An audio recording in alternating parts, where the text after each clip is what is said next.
Your name is in the center, and on the 5 points around it, you have listed the name of your best friend, the name of the family member that you're closest to, your dream job, a community that you're involved with, and finally, your ultimate goal in life.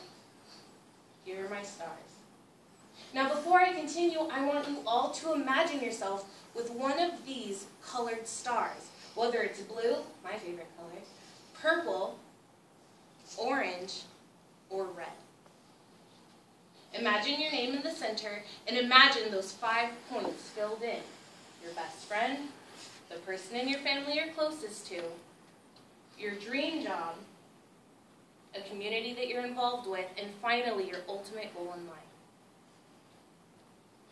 Now you are a member of the GLBT community, and you have finally decided to come out to the people in your life. First, you start with your best friend, then your family, then your coworkers, your community, and then you see what happens. If you have a blue star, you are accepted with open arms.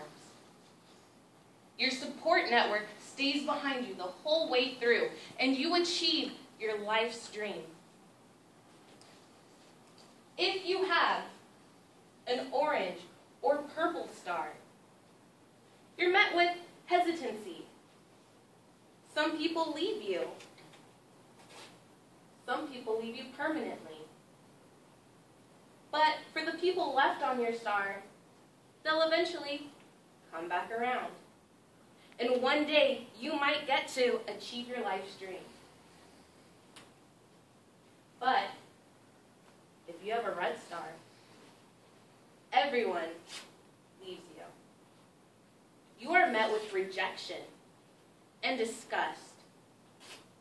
Everybody abandons you, and in the end, you fall to despair, dejected, despondent.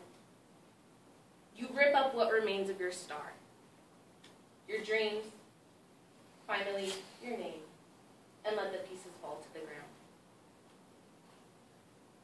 Standing in a circle, surrounded by your friends, and watching as people drop pieces of their lives, of themselves, of their whole world on the ground, is painful. And this is just an exercise, but it feels so real. I stood next to my best friend, whose name was on my star, and my name was on her star. I had a blue one, she had a red one. I watched as she tore my name off of her star and let it just fall to the ground.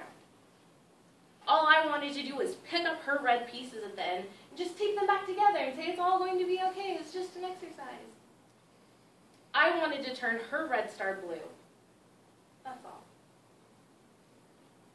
And this exercise extends beyond the LGBT community, because anyone can be dealt red star situations and people.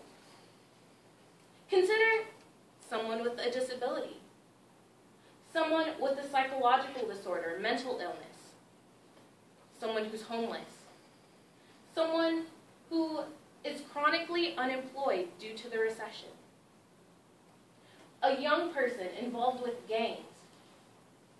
Consider anyone that you've ever met. It's the points on the star that helps keep the person in their world intact, that helps keep red stars turning blue. It's those points that do that. And anyone can be a blue point for someone. Anyone can be that point on a star for someone else. All you have to do is lend a listening ear, a shoulder to cry on. Just be there for someone if they decide to come out to you, if they reach out for help from you, or they just want you to really listen to them. I've been that person for a lot of my friends. I've had people come out to me, friends with disabilities, friends with psychological disorders. I've been the point on the star that helps turn it all around. And I'm sure there are many of you in here that have been that person for someone else as well. And if you haven't, I know that you have the potential to do so. Every day, I stand in a circle. And I have in front of me a blue star and a red star. I've been fortunate enough to have a blue star life. But fate could have easily have dealt me the red star. We can't change our backgrounds, our family of origin, where we come from, our race, our gender, our sexual orientation, or whether or not we're born with a disability.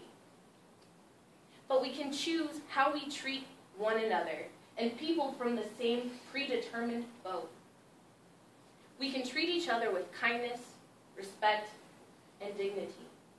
And hopefully, we'll turn someone else's red star blue. Mr. Toastmaster.